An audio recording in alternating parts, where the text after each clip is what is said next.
Hello बाळांनो, तर कसे तुम्ही? मस्त ना. तर आज आपला टॉपिक राहील बाळांनो, मॅटर काय असतो.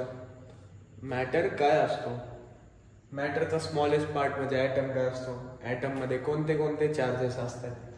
ॲटमचा ॲटॉमिक नंबर कसा काढायचा, ॲटमचा ॲटॉमिक मास कसं काढायचं, ॲटॉमिक मास नंतर इलेक्ट्रॉनिक कॉन्फिगरेशन कसं काढायचं, हे पण तुम्हाला शिकवलं जाईल. तर तुम्ही चांगलं व्यवस्थित लक्ष द्या. आता मॅटर म्हणजे काय? तर मॅटर म्हणजे anything which occupy space. Anything which occupy space. Anything which occupy space नावातच सगळं आहे. कुठलीही गोष्ट ज्याला थोडी जागा लागते म्हणजे जागा लागते. पृथ्वीवरती अशी कोणतीही गोष्ट ज्याला जागा लागते त्याला आपण म्हणतो मॅटर. कोणतीही गोष्ट ज्याला जागा लागते त्याला आपण म्हणतो मॅटर. आता मी एक्झाम्पल घेतलं याच्यामध्ये चॉक, खडू. काळ्या फळ्यावरती लिहिण्यासाठी जो खडू लागतो तो खडू एक्झाम्पल घेतो. आता मी एक काम करतो, हा खडू काय आहे? मॅटर आहे. आता खडूचा सगळ्यात बारका कण घेतो मी, म्हणजेच ह्याचा स्मॉलेस्ट पार्ट घेतो मी. काय घेतो? याचा स्मॉलेस्ट पार्ट. आता ह्याचा स्मॉलेस्ट पार्ट म्हणजे हा काय? मॅटर. आणि ह्या मॅटरचा स्मॉलेस्ट पार्ट म्हणजेच काय बाळांनो? ॲटम. तर आपण ॲटमला असंही म्हणू शकतो की smallest part of matter is called as item.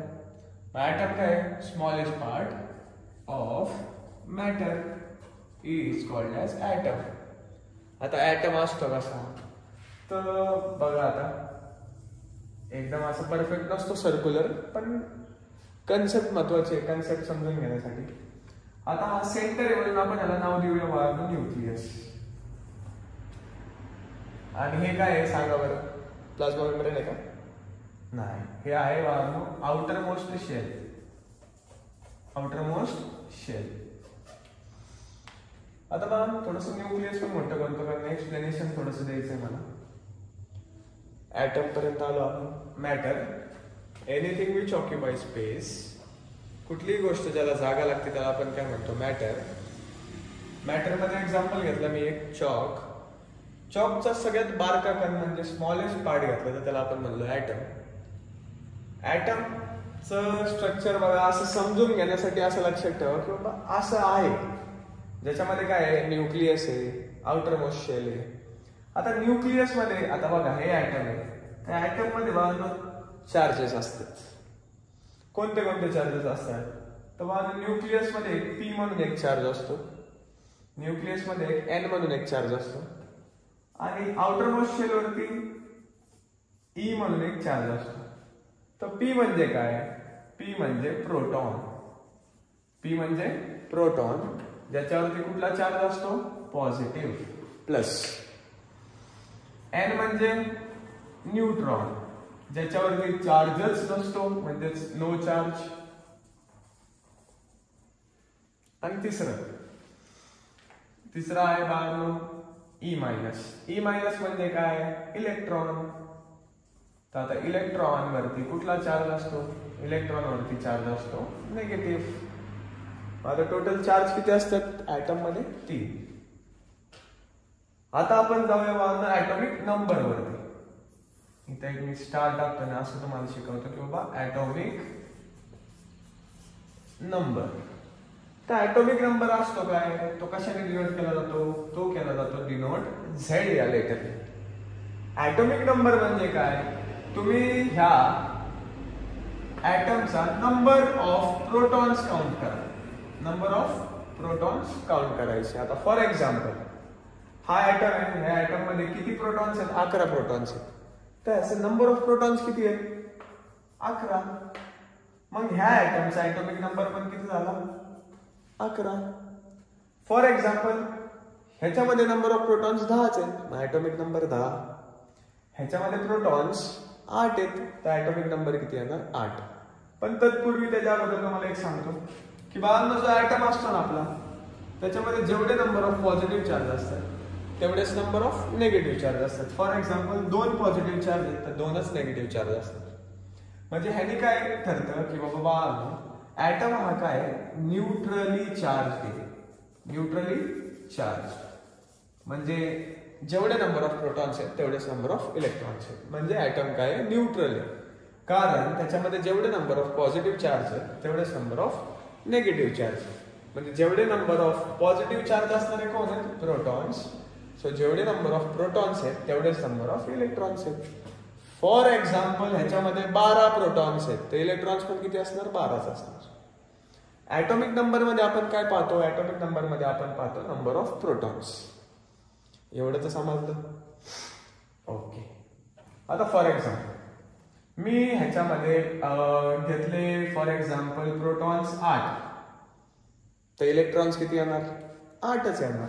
आणि प्रोटॉन्स 8 मध्ये ह्याचा ऍटॉमिक नंबर किती आला, 8. एवढं समजलं तुम्हाला. आता ऍटॉमिक नंबर तर तुम्हाला मी शिकवलं, पण आता एक गोष्ट शिकूया अजून, जो की आहे ऍटॉमिक मास. काय ऍटॉमिक मास. आता ऍटॉमिक नंबर आपण कसं झेड ने डिनोट करतो तसं ऍटॉमिक मास आपण कसं डिनोट करायचं आहे, कॅपिटल लेटर ए. कन्फ्युजन होऊन द्यायचं नाही. Atomic number Z, atomic mass capital letter A. आता बघा ऍटॉमिक नंबर साठी आपण काय पाहत होतो, फक्त नंबर ऑफ प्रोटॉन्स. पण ऍटॉमिक मास साठी आपण काय पाहायचं, number of protons plus number of neutrons. So for example हाच ऍटम घेऊया आपण, ज्याच्यामध्ये नंबर ऑफ प्रोटॉन्स किती आहेत, 8. त्याच्यामध्ये नंबर ऑफ न्यूट्रॉन्स पण किती असतात, 8. त्याच्यामध्ये नंबर ऑफ इलेक्ट्रॉन्स पण किती असतात, 8. प्रोटॉन पण 8, न्यूट्रॉन पण 8 आणि इलेक्ट्रॉन पण 8. तर फॉर एक्झाम्पल ह्याच्यामध्ये प्रोटॉनची संख्या आहे 8, न्यूट्रॉनची संख्या किती आहे, 8. तर 8 आणि 8 किती आलं, 16. जे की काय ह्याचा atomic mass. So atomic number calculate करताना फक्त नंबर ऑफ प्रोटॉन्स बघूया. ऍटॉमिक मास कॅल्क्युलेट करताना number of protons plus number of neutrons पण बघूया. पण आता ह्याला पण अजून एक नाव आहे. प्रोटॉन आणि न्यूट्रॉन कुठे आहे, न्यूक्लियस मध्ये आहे, म्हणून त्याला एक नाव आहे न्यूक्लियॉन्स. एमसीक्यू साठी विचारतात, एक लक्षात ठेवा. एक सिम्पली आपण घेऊया, चाललंय तर घेऊया करून. तर प्रोटॉन प्लस न्यूट्रॉन म्हणजेच काय, ऍटॉमिक मास. आणि हे न्यूक्लियस मध्ये म्हणून आपण याला म्हणतो nucleons. So protons plus nucleons म्हणण्याच्या ऐवजी तुम्ही न्यूक्लियॉन्स जरी म्हणला तरीही चालेल. तर आता आपण काय काय शिकलो, एकदा परत एकदा रिकॅप घेऊया आपण. Matter, anything which occupy space. म्हणजे कुठलीही वस्तू, कुठलीही एखादी गोष्ट ज्याला जागा लागते. हा मार्कर, त्याला पण जागा लागते. फॉर एक्झाम्पल ह्याला पण जागा लागते. माचीस आहे, त्याला पण जागा लागते. अशा सगळ्या गोष्टी ज्याला जागा लागते त्याला आपण म्हणतो मॅटर. मॅटरमध्ये एक सिंपल एक्झाम्पल घेतलं, चॉक्स. कारण त्याचे बारके कण कण पटकन होतात. सो चॉक घेतला मी, चॉकचे बारके बारके कण जर मी ध्यानात घेतले तर स्मॉलेस्ट पार्ट आहे. चॉकचे स्मॉलेस्ट पार्ट म्हणजेच काय, ऍटम. मग आता चॉक काय, मॅटर. मग स्मॉलेस्ट पार्ट ऑफ मॅटर काय, ऍटम. ऍटम कसं आहे, इलेक्ट्रिकली न्यूट्रल आहे. ऍटम मध्ये कुठले कुठले चार्ज आहेत, प्रोटॉन. कुठले कुठले चार्ज आहेत, प्रोटॉन, न्यूट्रॉन, इलेक्ट्रॉन. प्रोटॉनवरती चार्ज पॉझिटिव्ह, इलेक्ट्रॉनवरती चार्ज निगेटिव्ह आणि न्यूट्रॉनवरती चार्ज नो चार्ज. ठीक आहे, चालते. ओके. आता त्या पुढचा टॉपिक आहे ऍटॉमिक नंबर, जो की कशाने डिनोट करतो आपण, कॅपिटल लेटर झेडने. ज्याच्यामध्ये आपण काय पाहतो, आता बघा एखादा ऍटम आहे त्याच्यामध्ये नंबर ऑफ प्रोटॉन्स किती आहेत. तर नंबर ऑफ प्रोटॉन्स पाहून आपण त्याचा ऍटॉमिक नंबर कॅल्क्युलेट करू शकतो. So number of protons for example 11 होते ऍटम मध्ये, त्याचा ऍटॉमिक नंबर किती, 11. नंबर ऑफ प्रोटॉन्स ह्याच्यामध्ये 8 आहेत, ऍटॉमिक नंबर किती येणार, 8. आता ऍटॉमिक मास पण पाहिलं होतं आपण. ऍटॉमिक मास कशाने डिनोट करतो आपण, कॅपिटल लेटर ए ने. आता ह्याच्यामध्ये आपण नंबर ऑफ प्रोटॉन्सच पाहिजे. तो ऍटॉमिक मास आहे, जड आहे जरा, जड. So number of protons plus number of neutrons. So ह्याच्यामध्ये काय करायचं आपण, नंबर ऑफ प्रोटॉन्स अधिक number of neutrons. So protons किती आहेत, 8. न्यूट्रॉन्स पण किती आहेत, 8. 8 आणि 8 किती आले, 16. ह्याचा ऍटॉमिक मास. आणि ह्या प्रोटॉन आणि न्यूट्रॉनला कुठं स्थान असतं, न्यूक्लियस मध्ये, म्हणून आपण त्याला सोबत म्हणतो न्यूक्लियॉन्स. तो आजच्या लेक्चर मध्ये बाळांना एवढंच. उद्या आपण शिकूया इलेक्ट्रॉनिक कॉन्फिगरेशन काय असतं, व्हॅलेन्सी काय असते. ओके, चालेल. थँक्यू.